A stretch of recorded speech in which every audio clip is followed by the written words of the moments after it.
Já tô me ligando. Sábado tem jogo. Vasco e Flamengo.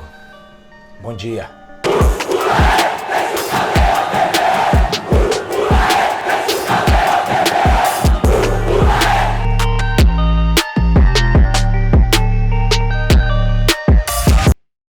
Alô, turma! Bom dia! Um abraço gigante a todos vocês, um bom dia gigantesco para você, torcedor vascaíno, ligado no nosso Bom Dia. Esse livro aqui que você viu eu dando uma olhada na abertura é um livro do Roberto Assaf e do Clóvis Martins que conta a história de todos os jogos Vasco da Gama e Flamengo. Vale a pena. Eu que gosto de ler, é uma coisa muito legal, porque a gente agora tem que pensar no clássico, né?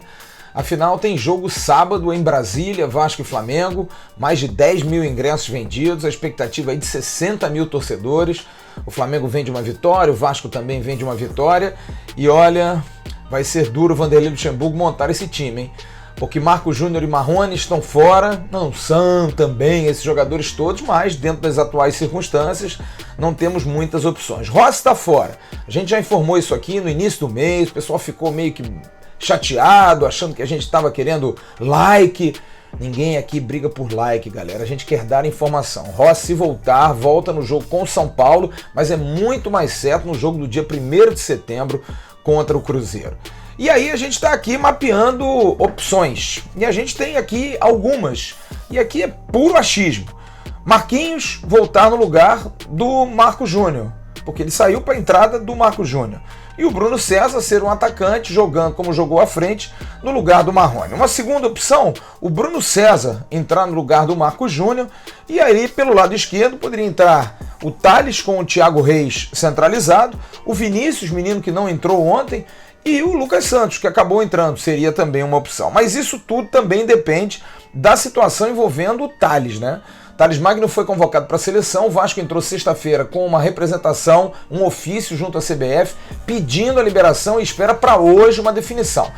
Muito difícil que a CBF diga não, pela necessidade, pela urgência, o Vasco vai bater pé firme e provavelmente não vai querer mesmo liberar o Thales, ainda mais agora na urgência em relação ao atacante. Então, com o Thales confirmado, as dúvidas seriam essas e os substitutos de Marrone e Marcos Júnior para esse jogo com o Flamengo no próximo sábado.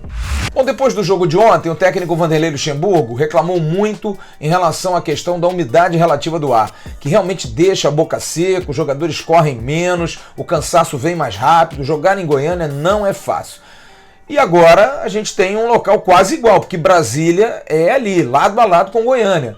Então o Vasco vai ter que se preparar ainda melhor, não é uma questão de condicionamento físico, é muito mais uma coisa orgânica. É duro mesmo, para quem já esteve, para quem é de Goiânia, para quem é de Brasília, ou para quem vai visitar eventualmente, sabe que a boca fica seca, é difícil de respirar em alguns momentos, é realmente muito seco o local, mas tem que se adaptar. O Vasco já jogou em Brasília, já fez jogos em Brasília, fez até um jogo com o Flamengo, aliás, em setembro de 2018 foi 1-1, gol do Andrés Rios para o Vasco e Luiz Gustavo, zagueiro, ex-zagueiro do Vasco, acabou fazendo contra.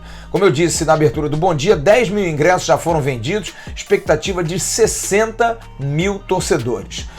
No Brasileiro, há um equilíbrio muito grande entre Vasco e Flamengo. O Flamengo tem 18 vitórias, o Vasco 17 e 21 empates. Nos últimos 23 jogos, foram 6 vitórias do Flamengo, 5 vitórias do Vasco e 12 empates. Desequilibrou agora um pouquinho no final do Campeonato Carioca.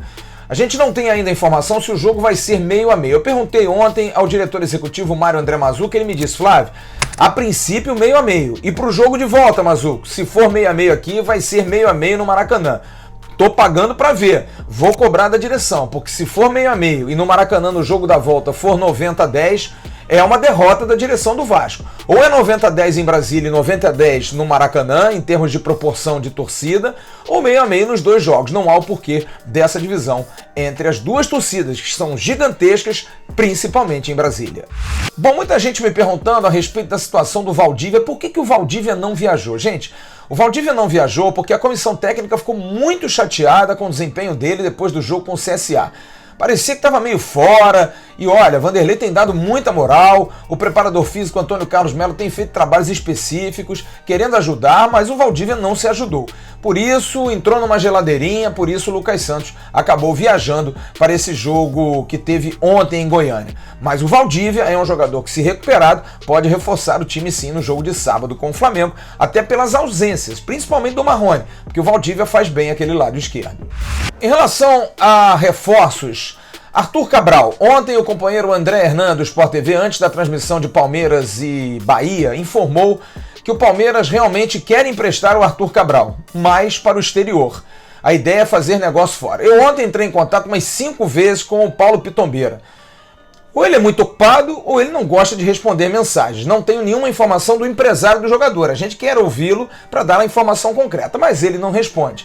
Acho muito difícil. O Vasco está quase abrindo mão, porque está muito complicado, está muito cheio de oba-oba. O Arthur Cabral não é também a última pipoca do saco. Então, amigo, dificilmente o Vasco vai ficar esperando, vai correr atrás, vai ver aí a oportunidade de mercado para contratar. Mas o Arthur Cabral, a princípio, fora. Carta fora do baralho.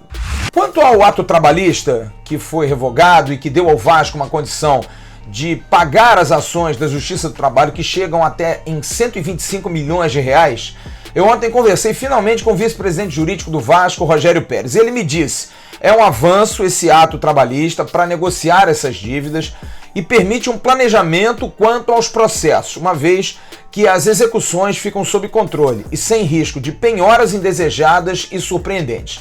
Mas não tem nada a ver com as ações cíveis. É uma pena que esse tipo de ato também não exista para ações cíveis, como por exemplo no caso do Barreira e outros que estão penhorando e também interferindo nas garantias. Mas eu tive uma informação também ontem que há uma esperança muito grande que essa semana ou o Vasco consiga esse acordo para liberar essa grana, ou então um outro dinheiro possa estar entrando para que o Vasco consiga, aí sim, equilibrar, pagar as suas dívidas nesse momento, principalmente as questões salariais dos seus funcionários. Para a gente concluir, galera, agradecendo muito a você que curte o nosso Bom Dia, um bom dia gigante a vocês.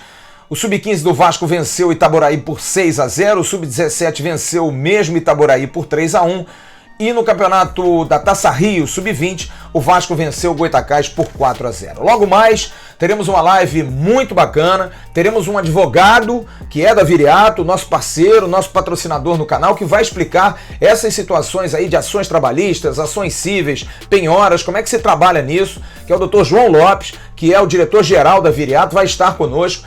E no transcurso vamos ter Hugo Lago, jornalista, narrador de ponta da Rádio Globo, e também Donizete o Pantera, para nossa alegria, campeão da Libertadores. Curta logo mais, a partir das 8 da noite, 8h15, 8h30, a gente vai estar conversando, batendo um papo. Eu e Bismarck, junto com os nossos convidados. Ok, turma? Uma segunda-feira abençoada para todos vocês. Curta nossas redes sociais no @avascaínos, Twitter, Facebook e Instagram, para a gente estar sempre atualizando e você estar por dentro também das notícias. Ok? Todo mundo feliz, 1-0 Vasco, mas sábado, ó, tem Flamengo e Vasco. É hora de pensar nos rivais. Tchau, turma!